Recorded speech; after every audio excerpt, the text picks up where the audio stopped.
নমস্কার বন্ধুরা, welcome to eternal Deepak sports.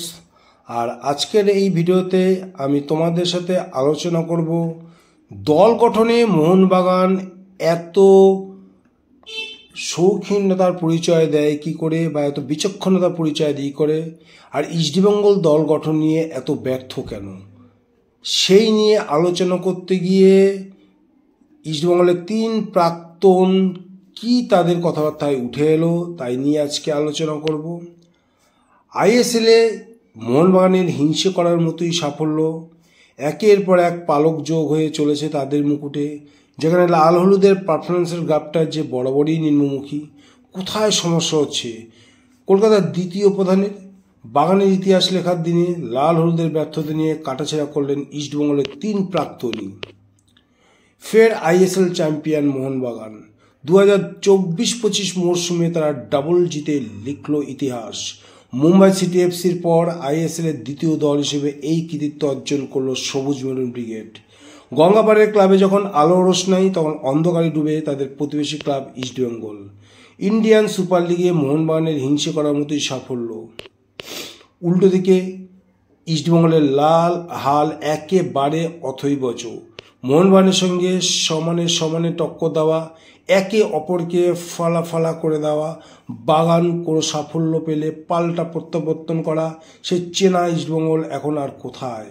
একতরফা মোহনবাগানের দাপট, কলকাতার দ্বিতীয় প্রধানের দশা একেবারে লেজে গোবরে।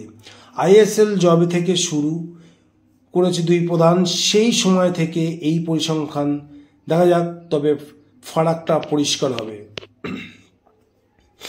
আইএসএলে 2 দলের পারফরমেন্সের ফারাক কীরকম, এইটা নিয়ে আলোচনা করা যাক। 2020-21 মরশুম থেকে আইএসএল খেলতে শুরু করে কলকাতার 2 প্রধান, যেখানে লিগ পর্বে মোহনবাগান 2-এ শেষ করেছিল, সেখানে 9 নম্বরে জায়গা পেয়েছে ইস্টবেঙ্গল। সেবার মোহনবাগান ফাইনালে উঠলেও রানার্স হয়ে সন্তুষ্ট থাকতে হয়েছিল। এরপর 2021-22 মরশুমে লিগ টেবিলে 3-এ শেষ করেছিল বাগান, আর পয়েন্ট টেবিলে লাস্ট বয় হয়েছিল ইস্টবেঙ্গল ব্রিগেড। এই মরশুমে সেমিফাইনালে হেরে গিয়েছিল মোহনবাগান। 2022-23 মরশুমে মোহনবাগান লিগ টেবিলে 3-এ শেষ করেছিল ঠিকই, তবে এই মরশুমে তারা চ্যাম্পিয়ন হয়েছিল, আর ইস্টবেঙ্গল শেষ করেছিল সেই 9-এ।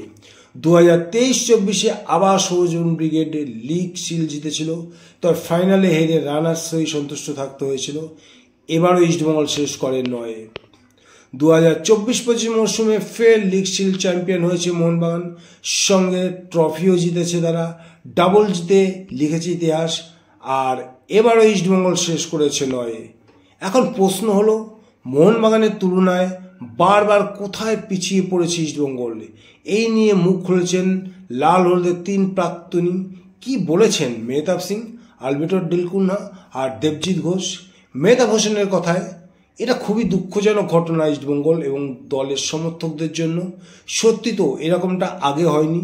মোহনবাগান একতরফাভাবে সাফল্য পেয়ে চলেছে, অথবা ইস্টবেঙ্গলের সাফল্য তলানিতে।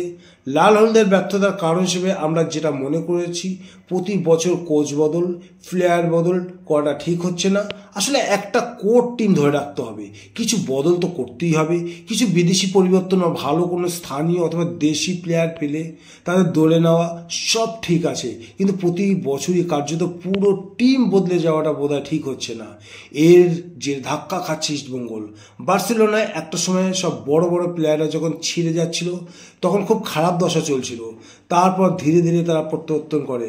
আমিও আশাবাদী ইস্টবেঙ্গল ঘুরে দাঁড়াবে, হয়তো এবার তারা কোচ বা প্লেয়ার ধরে রাখতে পারে, যেটা যে কোনো দলের কাছেই অক্সিজেন হয়।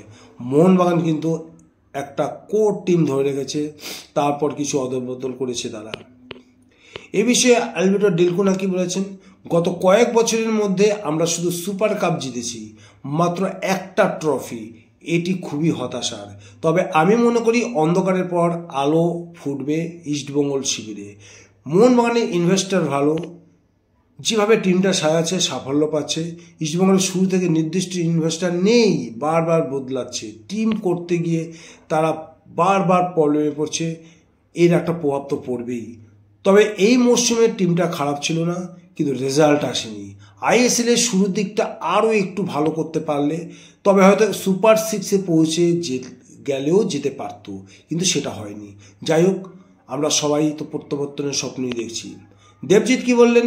যে দেবজিৎ ঘোষ ইস্টবেঙ্গলের ভরসা এককালের।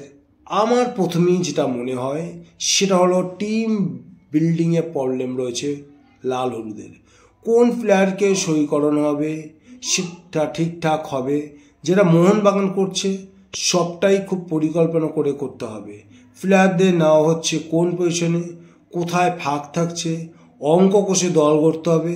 এখন পুরো সিস্টেমটাই বদলে গিয়েছে আগের মতোই, আর নেই কিছু। প্রচুর টাকা খরচ করে টিম করা হচ্ছে।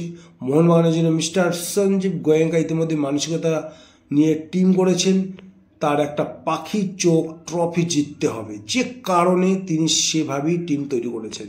ইস্টবেঙ্গলের স্পন্সর নিয়ে নানা সমস্যা তৈরি হয়েছিল, আর সব স্পন্সরদের মিস্টার গোয়েঙ্কার মতো পজিটিভ মানসিকতাও থাকে না। তিনি যতটা ফুটবলের প্রতি আগ্রহী, সব স্পন্সর তো সেটা হয় না। আইএসএলের টিম করতে বাজেট একটা বিশাল ফ্যাক্টর।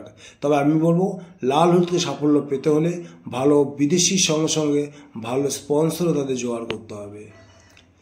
তো আজকে এই ছিল আমার ভিডিওটা নিশ্চয়ই তোমাদের ভালো লেগেছে, আর এই ভিডিওটা দেখার জন্য তোমাদের অসংখ্য ধন্যবাদ। বাই, আবার দেখাবে নতুন কোনো ভিডিওতে।